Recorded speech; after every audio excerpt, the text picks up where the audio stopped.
What's poppin', ladies and gents? What's good? Is this gonna matter? Probably not. Let me go ahead and we're in a good one today, ladies and gents. Today's gonna be cool. Uh, Today we're talking about content and the content that you should be putting out versus the content you're likely putting out, and it's usually very, very, very different. I think my Scarlet is up and running. All right, cool. So yeah, so I am seeing as a general trend this mental connection between the number of views that a content, that an ad, that a video, that a communication has, and this expectation that they should be making a proportional amount of money. So somebody who has 1 million views will be paid a lot more than somebody who has 1,000 views. And if you don't understand what we're talking about, you will make the incorrect assumption and believe that to be true. Turns out, by the way, it's 100% false. Like 100% beyond a shadow of a doubt, incorrect. Like there is no proportional connection, no deep, meaningful connection between the number of views and the number of dollars that you make.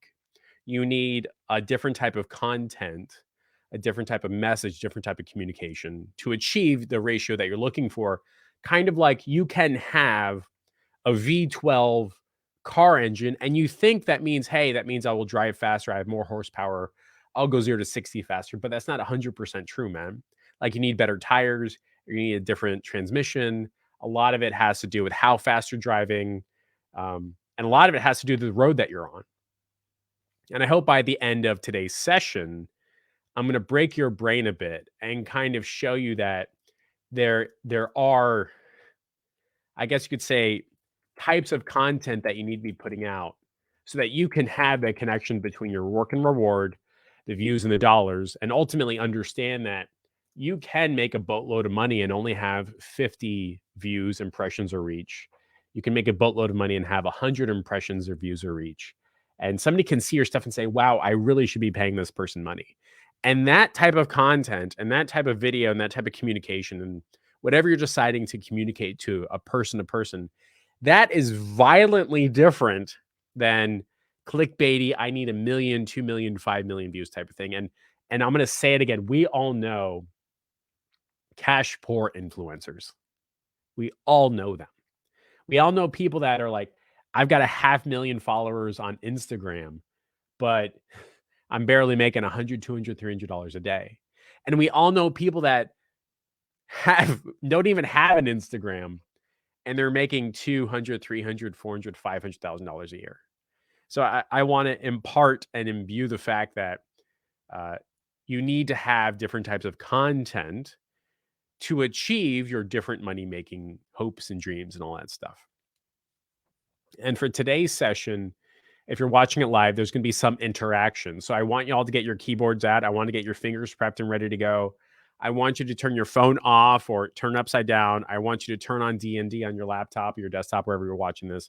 I want you to put your headphones in because I will be asking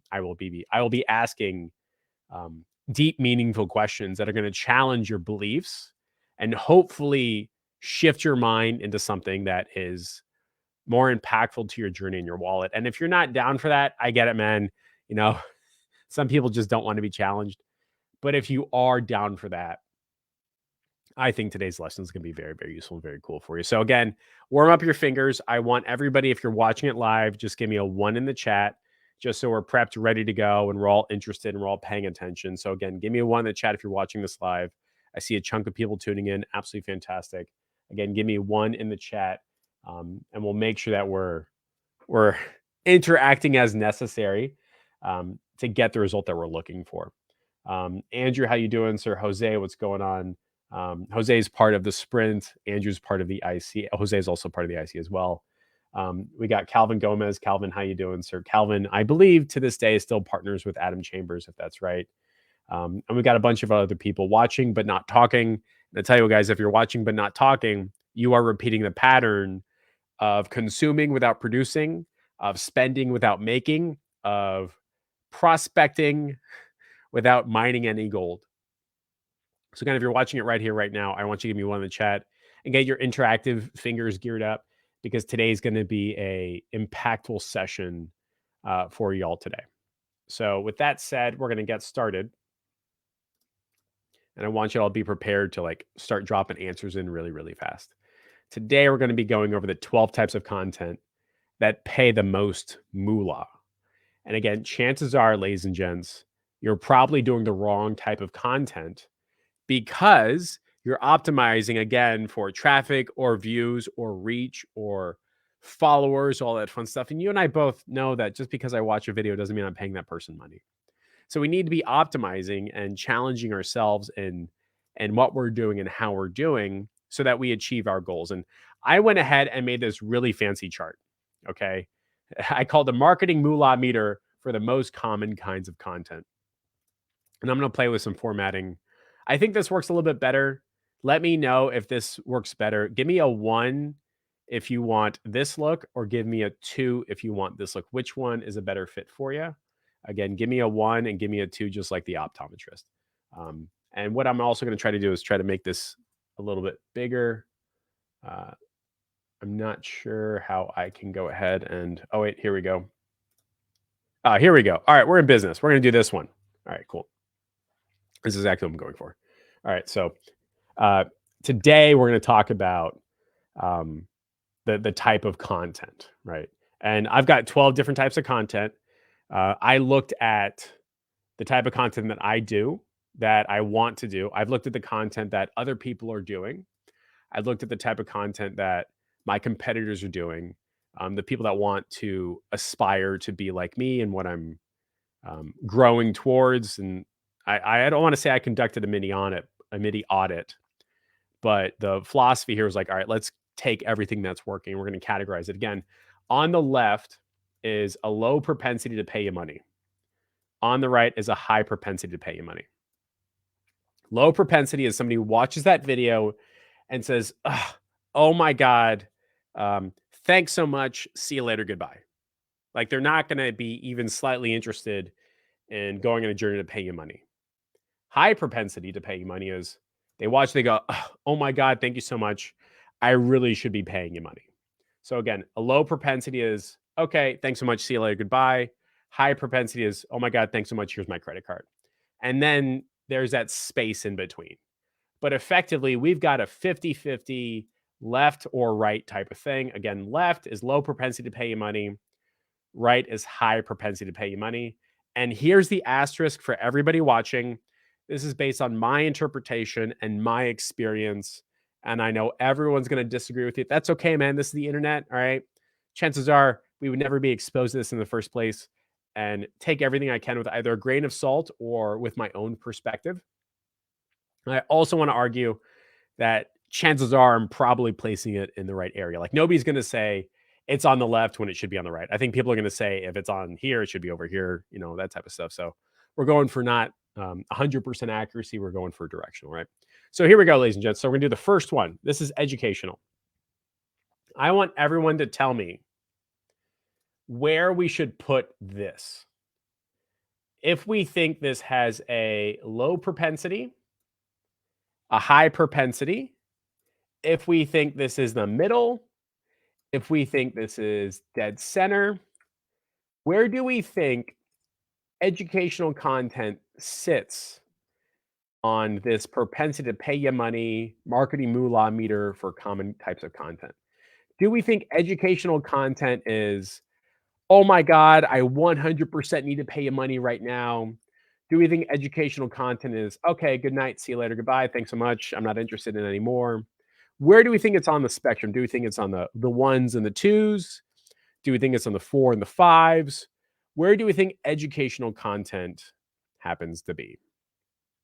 So we got Mercedes saying 1, Calvin saying 1, Fanny is 2, Howard is 1. We got a lot of responses. And I'll tell you what, ladies and gents, the tribe, I believe, is nailing the general gist of it. Calvin is saying probably 3. Fanny says, I need to explain the shift in the beliefs. We're on an interesting track there, Fanny. Sean is saying 1 or 2. And I tell you what, guys, I'm really going to agree with everybody here. I believe educational content is definitely in the 1 to 2 column. educational content is definitely in the 1 to 2 column. Hey, Christine, how you doing, ma'am? Ma'am, miss. What's up, Christine? Yeah. I believe educational content really is in the 1 to 2 column, and I'll tell you why I believe that. There is a screw right here that connects this mic to this stand. Without it, it does not work. I didn't know what that stand was or what that screw was. So I went into Google, I searched for it, I found a YouTube video on it, got the screw, pasted in Amazon and purchased it. And it was a grand total of like $2.30. When I can't figure out something on YouTube or Google or Snapchat or Twitter or any of my advertising platforms, up to including Facebook and Instagram, I Google it, I look it up, and I figure it out. My educational or my propensity to pay somebody for education is pretty darn low. Just, it's not really up there. And I think everybody kind of agree with that. Like, if you're simply educating your clients and your customers, I mean, how many people are then paying you money? Right? It's not a lot. Like, it's not very Americana to say, thanks for teaching me, I'm going to pay you money. Does anybody disagree with me on that? Let me know in the comments if you agree or disagree. Like, educational content is, for the most part, on the left side of the spectrum. It tends to be very low density. I also want to challenge everybody and say, are you creating educational content? Are you creating educational content? Without regard to what it actually is, do we think it's educational content? Christine, of course, fighting the grain, going, it's a 5 for affiliate. You're right, Christine. There are always exceptions to these rules types of things. But for the most part, stereotypically, when I'm educating someone, that does not mean they want to take their credit card out of their wallet and pay me money. Fania agrees. She says, you know what? I've done this a million times. I did a lot of educational content, didn't get many clients. I, by the way, have done the same. I have done educational content. And for the most part, nobody pulled out their credit card saying, oh my God, Jeff, thank you so much. I want to pay you money. It just doesn't work that way. I have another one right here, ladies and gents. And this is probably a derivative of what educational content is. Maybe it's something completely different. Maybe it turns out there's a specific kind of educational content like tutorials. Like, hey, man, I'm going to split my screen. I'm going to share what I'm doing. I'm going to go ahead and tell you exactly what to do. I'm going to do a tech tutorial. There's keyword search volume for this. People are asking about it. I'll make a tech tutorial video. And the title is how to do X, Y, and Z, how to set up Facebook ads for a chiropractor, how to set up Google ads for a toe business, like some type of tech tutorial. For everybody here, where do you believe tech tutorials happen to be on this spectrum? Based upon your immediate instinct, whatever you believe tech tutorials are as a definition, do you think they're closer to the 1 to 2 area? Do you think tech tutorials are the 2 to 3, 4 to 5? Where do you think tech tutorials fall on this map? Do you think they're close to education? Or do you think they're all the way on the right side saying, thanks so much for this tech tutorial. I really want to go ahead and pay you a boatload of money? Where do you think it happens to be? Fanny says it's like in the 2 area, maybe the 3 area. That's pretty accurate. Let me know in the comments, ladies and gents, where do you think this happens to be? Howard says it's dead center in the 3. We're doing tech tutorials. Hey, Mr. Future Client, thanks for watching this video. I'm going to go ahead and give you a tech tutorial. And you know what? If you do it, you're going to be happy to spend money with me. We're getting like in the 2 to 3 column. For the most part, everybody watching is like, it's not over here. It's probably over here. Let me ask you all this.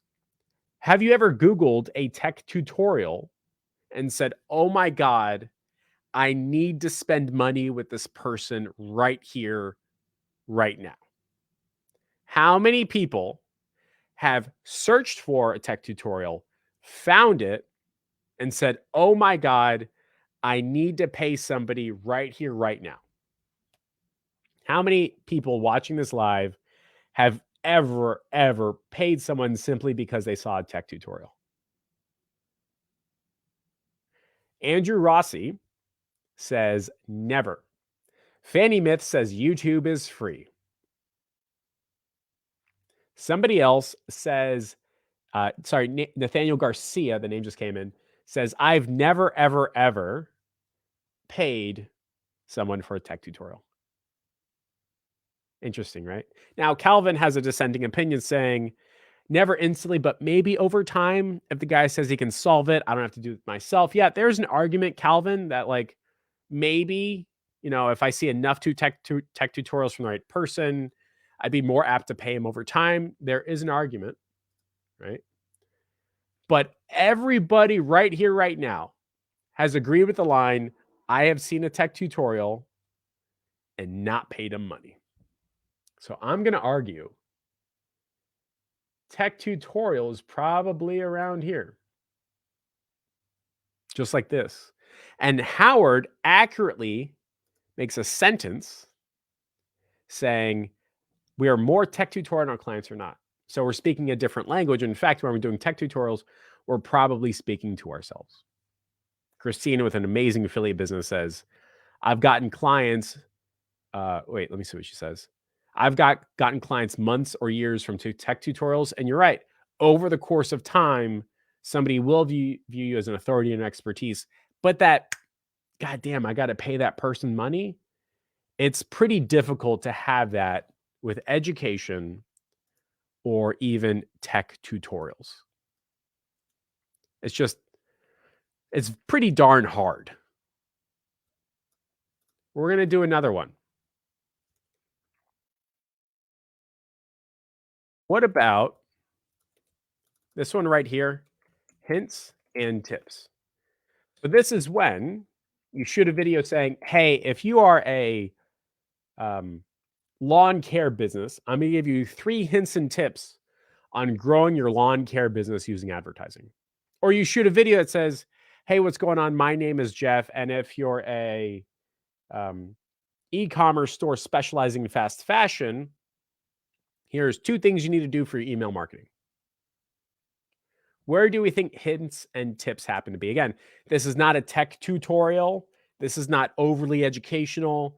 This is super fast, super strong. Here's a hint to grow your business.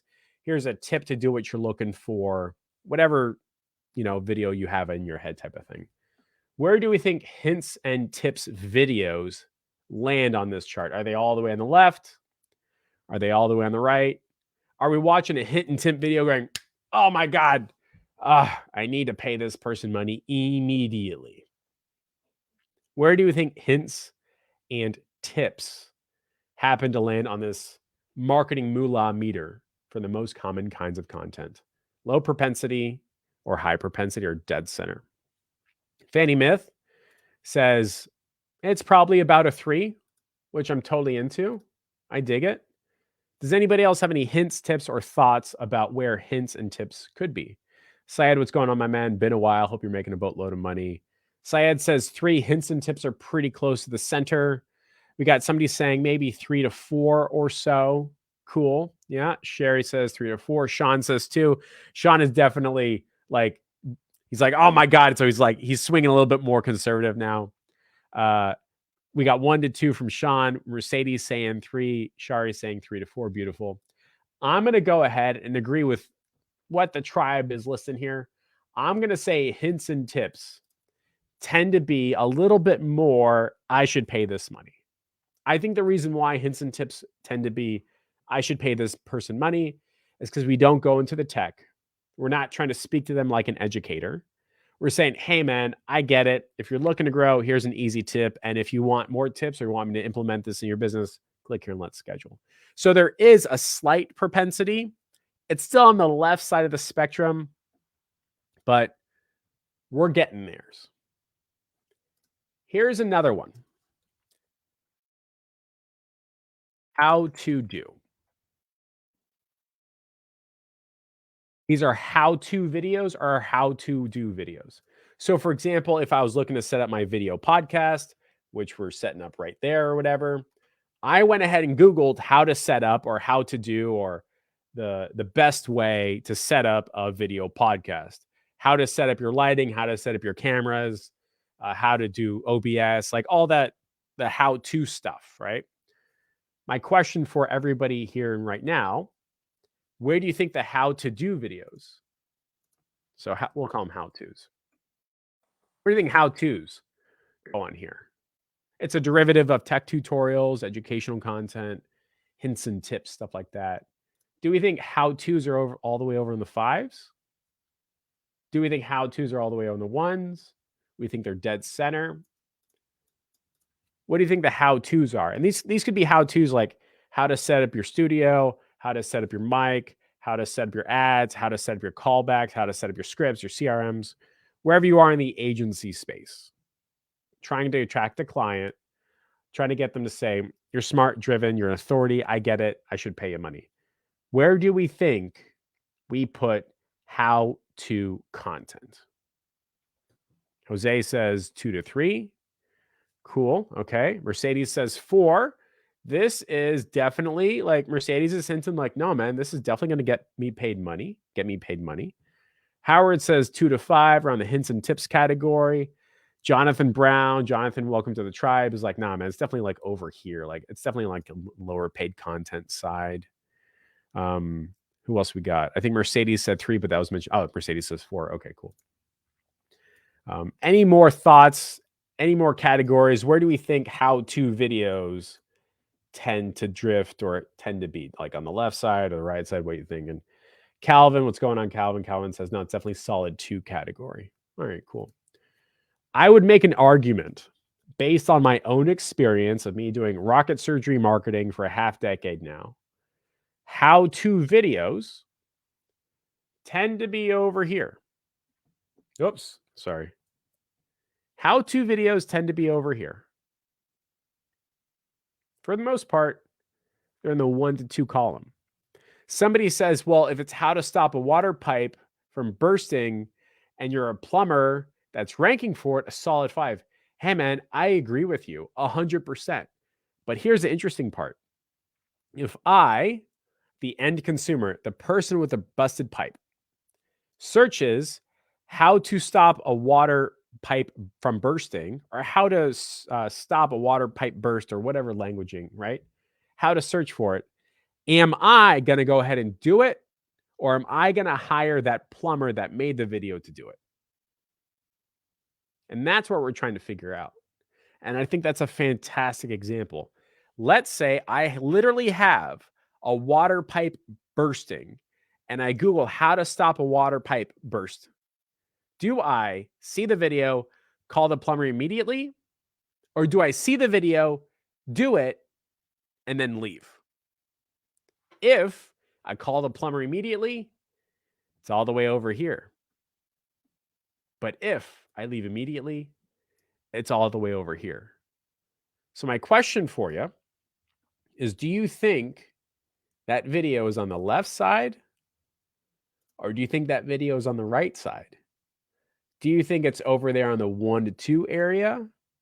Or do you think the video is in the 3, 4, or 5 area? What do you think? And let me just refresh the... Okay, here we go. All right, so that was Alex talking. Alex, how you doing, sir? Calvin says, I would watch the video and do it for myself. Jonathan says, how to would be for views. And somebody, a dissenting opinion, Aaron Medina says, no, man, how-tos are 555. There you go, right? Cool. Christine says, it really depends on what you're selling. If it's a done for you, it's on the left side. If it's a plumber that has an online course, it's 3 to 4. Christine, with all of her years of experience, is hinting at something that I will talk about later. Very well done. But you'll notice Aaron is like, nah, man, it's 555. I can't tell if Aaron's being serious or just being playful. But you get my drift, which is like, if I search for how to, I definitely, for the most part, watch the video. Peace out. For the most part, I do not end up calling that person and saying, I desperately need to pay you money right here, right now. My question for everybody, what type of content are you putting out right here, right now? If you look at your past 12, 15, 20, 30 type of communications with clients, Instagram, Facebook, YouTube, etc. Are we creating educational tech tutorial how-tos and hints and tips? Is that why we don't have clients running over themselves trying to pay us money? Do we have a consciousness of the intention of the content versus the intention of why we're putting out the content? Somebody says, I was in the exact scenario looking to fix a leaking pipe, I think. I would watch the video. Somebody says, but the next time you have a bigger plumbing problem, you're probably going to call the guy who knows how to fix the pipe. You're right, man. It'll stack up over time. You're right. But here's what's interesting. Look at the type of content you've been putting out. And if you're not getting clients calling you saying, I need to pay you money, it's probably this over here. Again, it's probably this over here. We're going to do a new batch of content. We're going to do 3 more types of content. And I want you to tell me where this type of content fits. Now we're going to do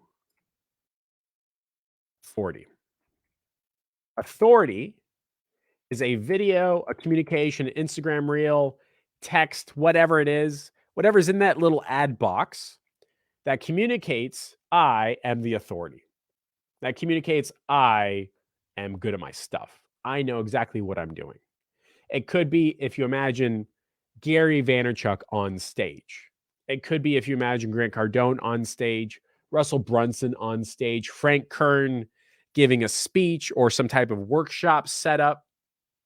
Where do you think authority content lands? Do you think it's on the 1 area? Do you think it's on the 5 area? Do you think it's on the 3 to 4? Where do you think authority type content sits? Again, this is giving speeches. This is doing important things, whatever important people do. This is showing that you know what you're doing, authority-driven content. This is avoiding how-tos and tech tutorials, education, no hints, no tips. This is simply authority-driven content. We got Jonathan Brown saying 4. Calvin Gomez saying 3 to 4. We got somebody saying 3 to 4, depending upon how much authority you have in your space. That's Jose Rodriguez. Yeah, I agree. Howard Tiano saying 3 to 4. Shari saying 3 to 4. Nathaniel saying 4. Cool.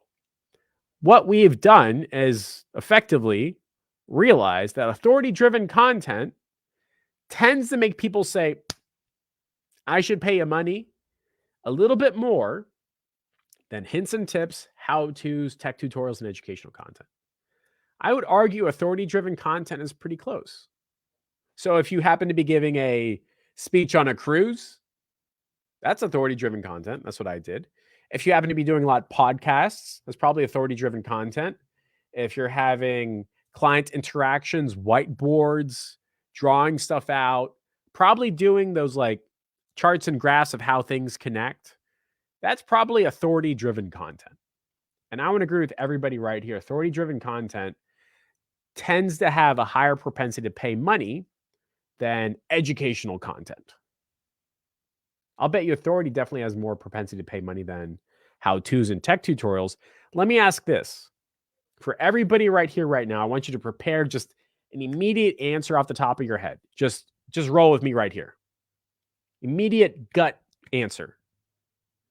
When have you seen Gary Vaynerchuk do tech tutorials?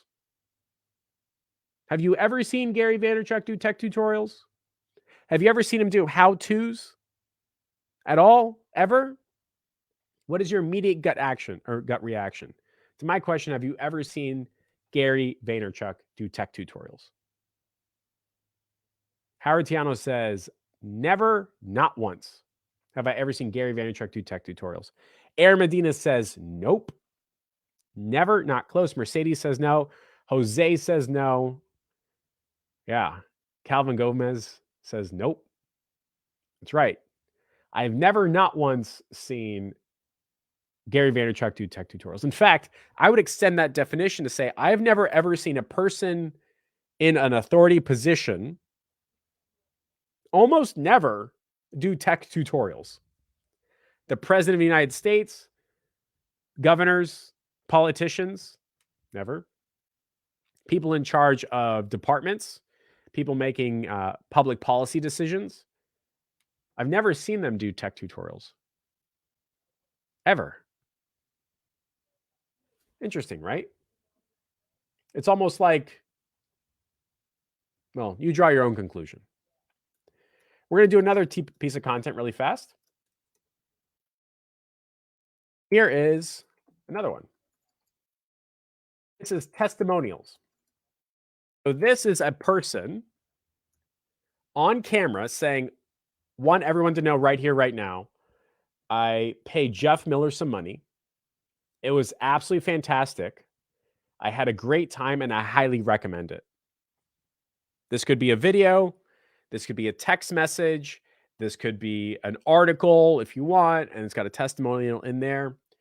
Where do you think testimonials tend to land on the I should pay this person money immediately type of thing?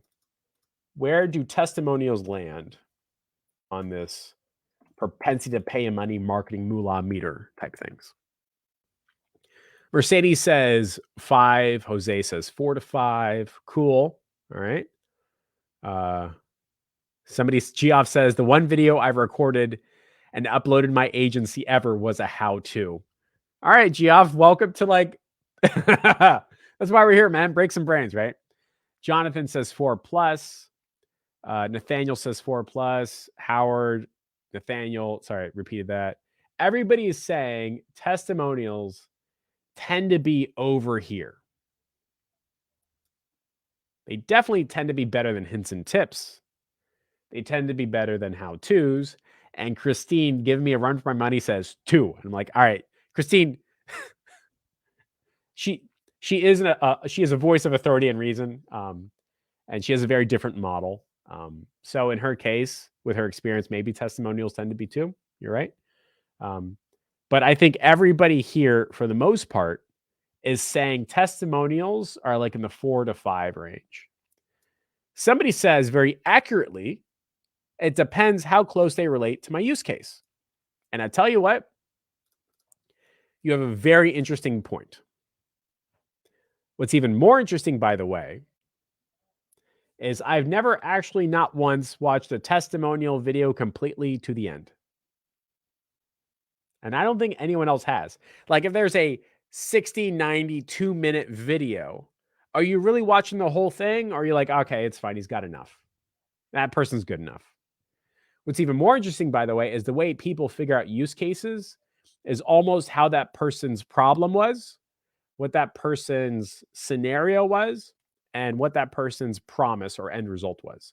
So the application of a testimonial is the person, the problem, and the promise. So that's like a different way to structure your thoughts, but I think you're accurate with depends how close they relate to my use case. So having a plumber talk about my marketing is a lot different than a plastic surgeon talking about my nose, right? I get it, right? Christine says, I think it depends on your authority. You're right. And for the most part, I think testimonials, they're around here. Like they're like, oh, fine, I should pay you money. Or like, I saw this video and, I should pay you money type of thing. I know it's not over on the 1 to 2.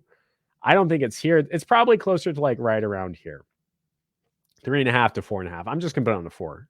There we go. Jonathan Brown says, if the testimonial given in my situation and there's 5 of them, I'm generally sold. And Jonathan hits the intended target, dead bullseye in the center. For the most part, testimonials people say make people go, fine, here's money. Just like that.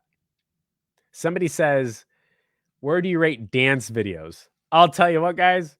I know influencers that have 1 million followers and are struggling like no tomorrow. And every time they dance, they get 200,000 views. Those are all the way over. Dance videos are all the way over here. They're not even on the chart, man. There's an argument that that people who are doing the dance videos, they appeal to so many individuals. They need to have so many views. It's almost a you got to be the biggest to make any money at all type of thing. Like everyone says, I need to be Kim Kardashian and I need to have not 100,000 followers or 5,000 followers or not 500,000 followers, but I need to have 1 million, 2 million, 3 million followers for it to make any money. And I would argue that dance videos do not make people say, I should pay him money. Like they have to have such a big net for it to work. So I know the joke, but there's a analogy or explanation. So yeah, dance videos are all the way at the bottom. Somebody says, so sales letters are 5+ if the testimonials are at 4. So that's a very good point. I did not put sales letters on here. I should have. You can put webinars if you want, text sales letter, video sales letter, all that.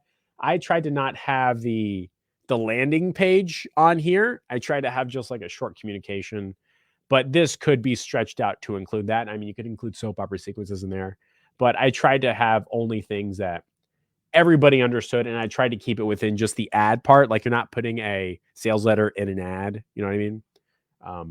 Or in like a YouTube video or something like that.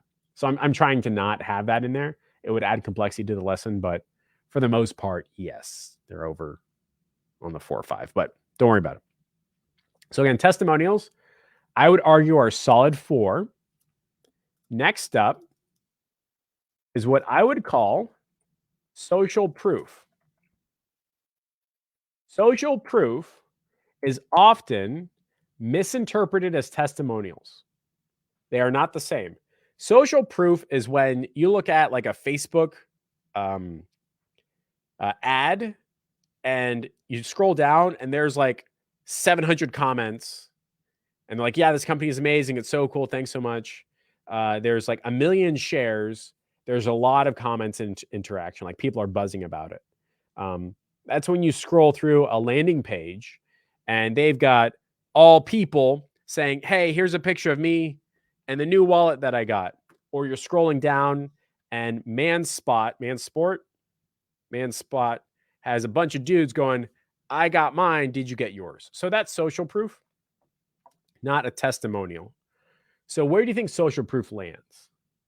Do you think someone's seeing a boatload of comments, a boatload of shares, a boatload of love and likes on an ad, or somebody seeing a boatload of Instagram videos, or a boatload of people saying, hey, I got my stuff? Do you think that is like I'm going to pay you money over here? Or do you think that is, thanks so much, see you later, goodbye? Where do you think that happens to be? Do you think it's more to the right?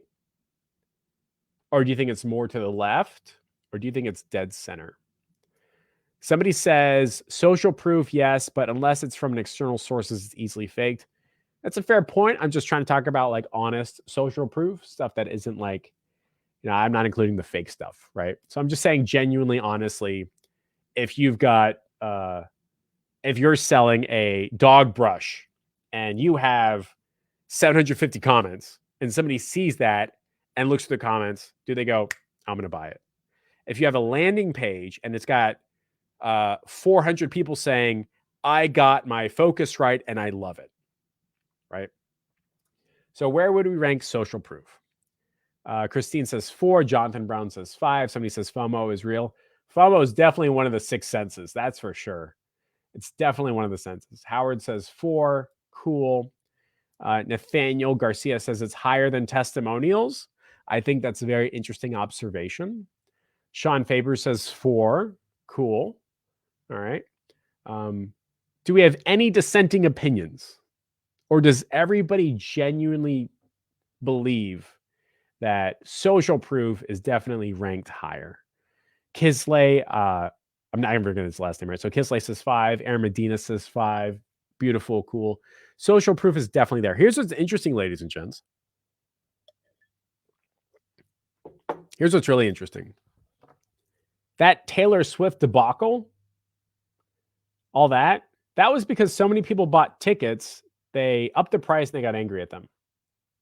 Whenever Taylor Swift sells tickets, she sells out immediately.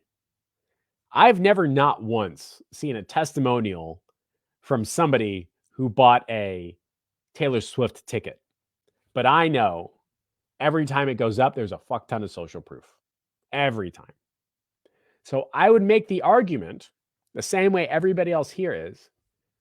that social proof and FOMO tend to be a little bit stronger than testimonials. The difference for the person asking his testimonial is a person saying, hey, I bought this stuff. I absolutely love it. Like a video or a text screenshot could be just their sentences or just their face.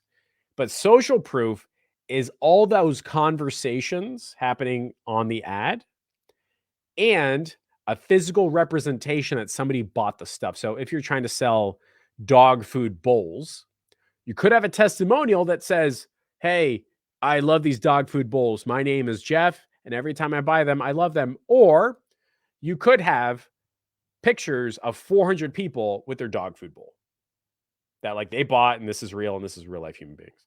So testimonial is over there. Social proof is over there. So that's the difference. Jonathan says, I think social proof is more real since a sales letter will never include people hating on the product. Right about that.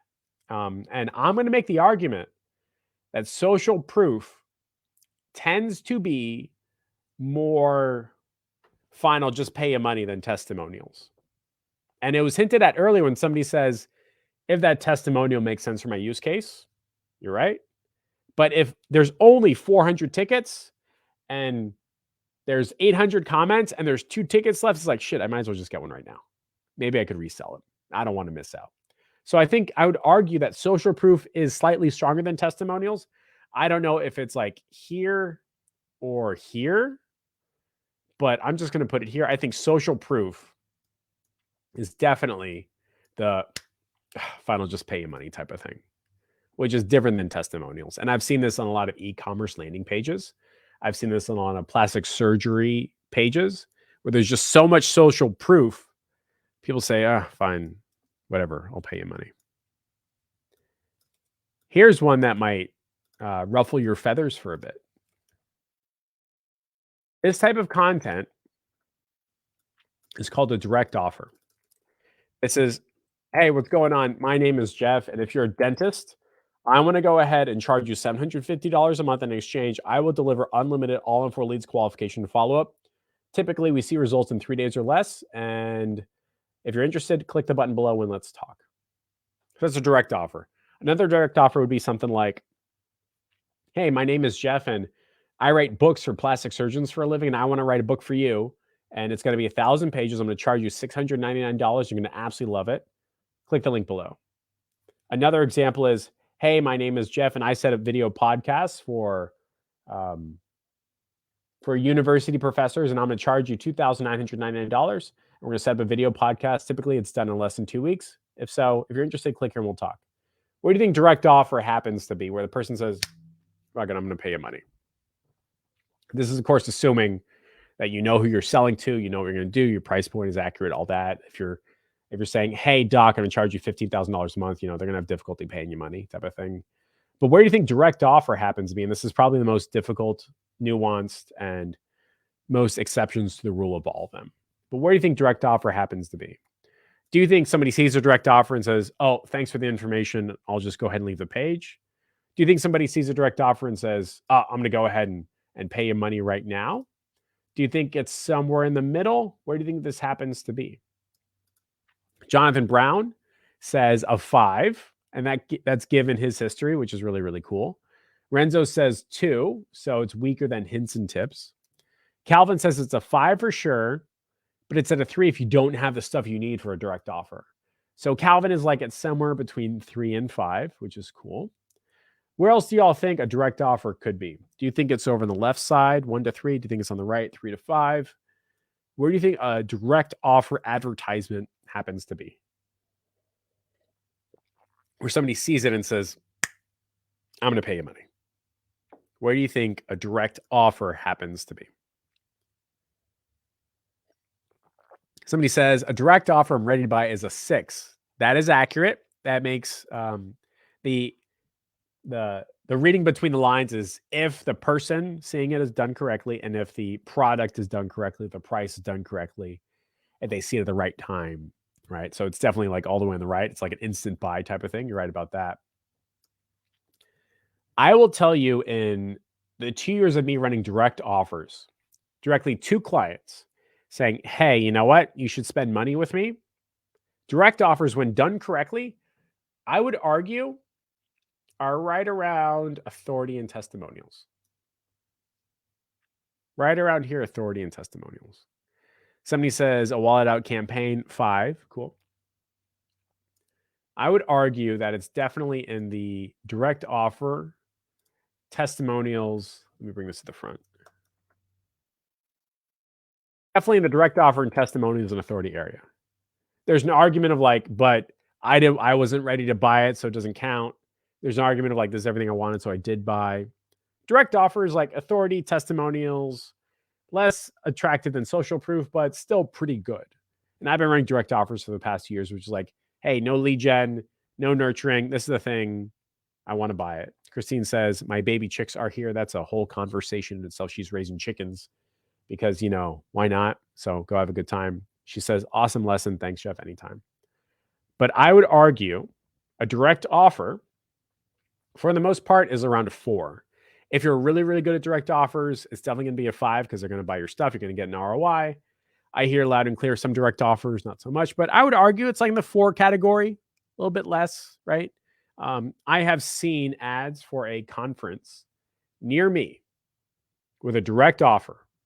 I didn't buy it, but I saw ads for a conference near me, and it had all this social proof of everyone that looks and sounds and acts like me in marketing. It was probably like 900 screenshots long. They said, fine, whatever, here's my money. Just like that. So I would argue direct offer is like maybe in the 4 area. So now, ladies and gents, we're going to do a different batch. And this is our last cohort. This is our last 4 types of content. And again, we have to keep in mind, if somebody sees it, do they go, I should spend money with you? Or do they see it and go, oh, thanks for the information. See you later. Goodbye. These are the last cohort, the last 4. If you master these 4, guys, my Lord, you're going to have a good time. Somebody says, so the best strategy is to stack authority, testimonials, and social proof in a solid direct offer, and the scales are tipped. Man, oh man, you should join my mastermind. Interesting, right? I will, as a sidebar, make the massive sweeping generalization that the people who are having consistent success tend to focus this type of stuff. And the people that tend to have inconsistent success, they tend to focus on this kind of stuff. Again, the people that have success tend to focus on this, and the people that have inconsistent success tend to focus on this. Interesting, right? Let me know if this makes your brain go, oh, wow, I never thought of it like that. Let me know if this breaks your brain. If this is like a moment of you're like, wow, I had no idea, just type in broke my brain. And if that's the case, I mean, lesson well done, right? So again, give me a comment, broke my brain, if this blows you out of the water with this sentence right here. The vast majority of people who are having consistent success is on the right, and the vast majority of people who are having inconsistent success is on the left. If that broke your brain, just comment, broke my brain. Holy crap, I never thought of it like that. Sean Faber says 90% of my content is on the left. Sean says broke my brain. Jose says broke my brain. Jonathan Brown says broke my brain. Beautiful. Nathaniel Garcia says broke my brain. This type of stuff. This type of like, this broke my brain is called a belief breaking moment. Like, you have just shattered how I view the world. And now I'm like more aligning to what you're doing. Renzo says broke my brain. Aaron says broke my brain. Yeah. So let's keep going. Again, these are the last 4 types of content. This one right here, before and afters. Where do you think before and afters exist on this spectrum? Do you think before and afters on the 1s and the 2s? Do you think before and afters on the 3s and the 4s? Do we think before and afters are 4s and 5s? Where do we place before and afters? Again, if somebody sees it before and after, they go, I'm just going to spend money with you. That's what I want. How much does it cost? Type of thing. Jonathan Brown says 4+. So Jonathan's making the argument of saying, hey, you know what? It's definitely like over here. Shari says it's definitely over here. It's a 5. Howard Tiano says it's good as social proof. George Moralio, I'm never going to get. George says 4 to 5. I think for the most part, everyone's kind of agreeing it's in the 4 to 5 category. Somebody rightfully says that kind of content requires some form of success, whereas the content on the left is easily created. That is a very, very interesting observation we'll talk about in a bit. Alok just joined up. Alok, where do you think this content would be? If somebody saw a before and after type of ad, before and after type of message or content, do they go, I'm just going to pay you money? Or do they say, thanks for the information, see you later, goodbye? 1 to 2s, 3 to 4s, or 4 to 5s? For the most part, everyone's agreeing that before and afters are in the 4 to 5 category. And I agree 100%. Before and afters, Alok says 2 to 3, just as I'm saying it. Thanks, Eli. No, man, it's definitely not 2 to 3. No, man. Before and afters, again, for the most part, if done correctly or even done moderately correctly, like you don't got to nail it, before and afters are in the 4 to 5 category. It's in the realm of social proof, just like Sean Faber says. So as you're thinking about buying from a plastic surgeon, are you really looking at their hints and tips, their how-tos, their educational content? Or are you really looking at their authority, their social proof, their testimonials, and their before and afters? If you're looking to buy from a plastic surgeon, you're looking at the tech tutorials and the how-tos, or you're looking at social proof, testimonials, authority, and before and afters.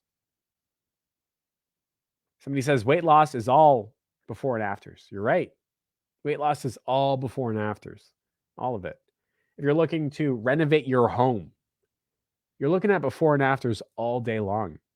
If you're looking at any type of change or any type of purchase meant to change, it's all before and afters. All of it.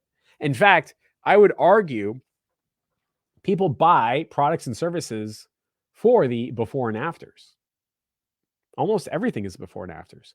So if you are using some type of before and after, that's the most important one.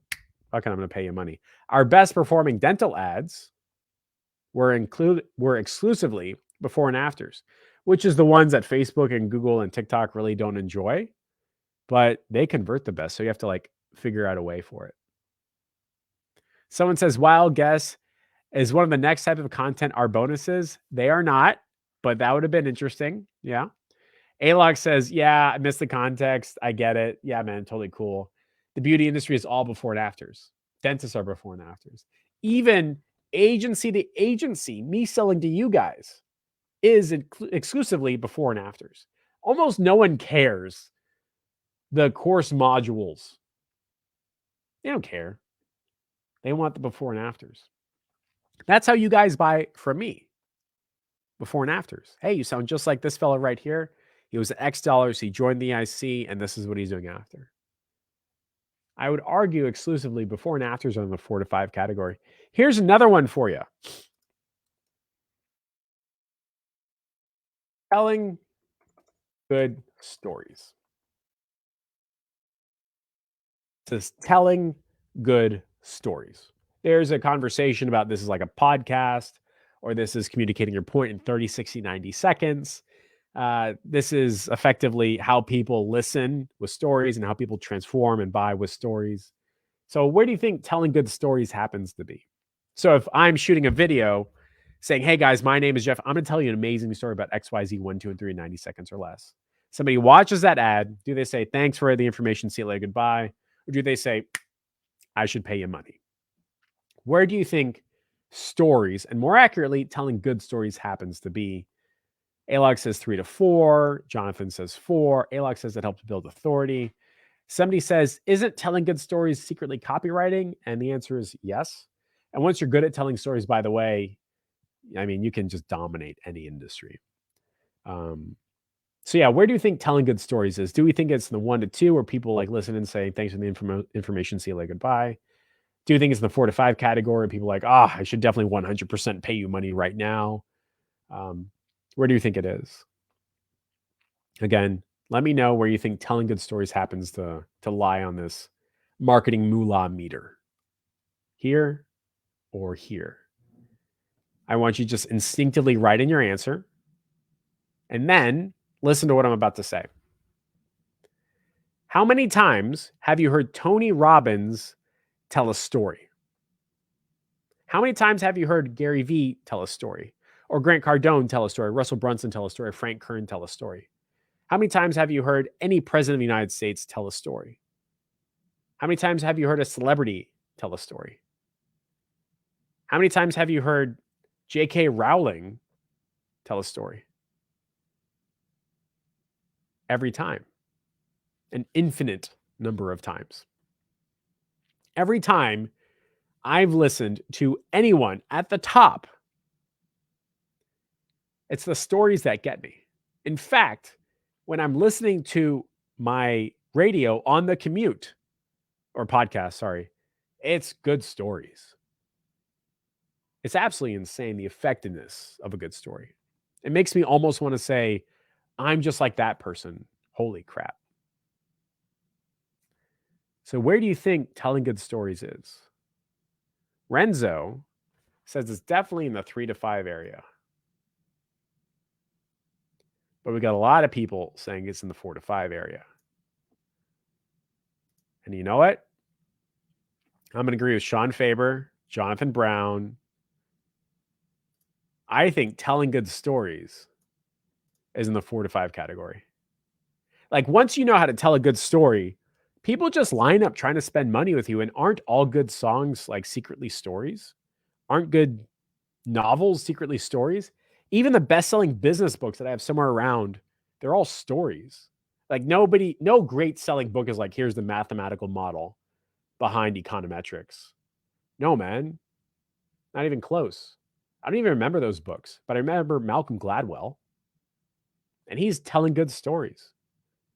So it's definitely in the 4 to 5 category. I'm gonna buck the trend and say it's closer to over here.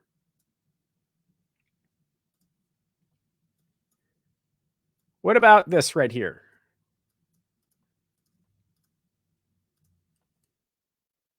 What about transformation?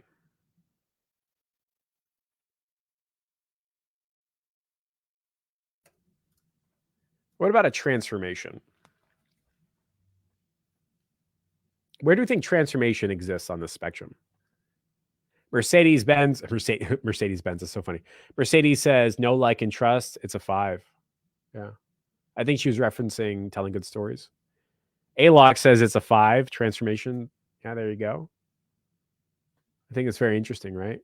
For everybody watching, tell me where you think transformation happens to be. And somebody says, "What's the difference between before and afters, and what's the difference between transformations? Aren't they the same?" I would argue that they are very, very similar. In my head, a before and after is a clear, present physical change of like, I lost 15 pounds. My studio went from X to Y. My home was gross and ugly, and now it's blank. My business did X, and now it's Y type of thing. I think a transformation is a internal change expressed verbally. So like, hey everybody, I just want to let you know that I went through the Alcohol Anonymous program, and 12 weeks later I am a transformed human being. Here's where I was before, here's what I was doing, and I know I look the same, but now my relationships are better. Now my internal health is better, and I'm a much better human being. So I would argue that before and afters are easily viewed and physical. Transformations are equally powerful, but more difficult to see type of thing. So think like mental health or confidence, um, sales calls, or being able to diagnose challenges or problems. So I think like that's how I would categorize them. So I hope that clears things up. So where would we put transformation? Would we put it dead center? Would we put it in the 5 category, 4, 1 to 2? Where do we put transformation? Where would we put that? Alox says 5. Jonathan Brown says 5. Howard Tiano says 5. All right. We got a lot of 5s. Any dissenting opinions? Any Justice Scalia? Anybody saying, nah, man, it's got to be totally effing different. There ain't no way it's a 5. Anybody something like that? Anybody saying it's got to be something different than 5? What are y'all thinking today? Where do you think this transformation happens to be? For me, I think transformation is right around here. It's 4.5 to 5. Like if I can see somebody saying, hey, just so you know, my name is Jeff, and the biggest challenge I had was building a better relationship with my parents.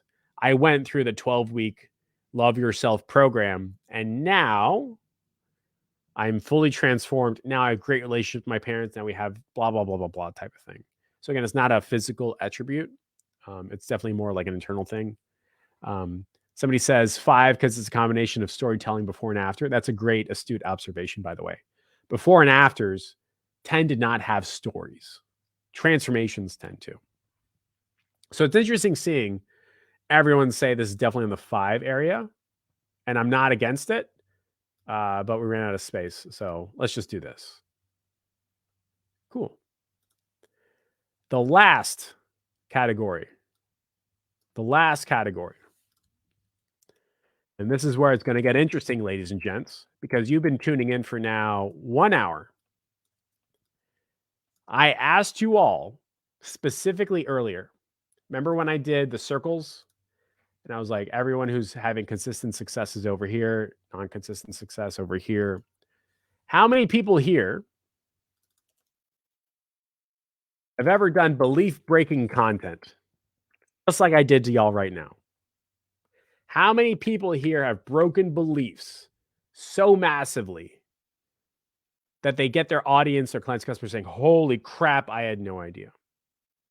And my question for you is, where would you place belief-breaking content? Where would you place belief-breaking content? Jonathan Brown says, not me. I'm not following.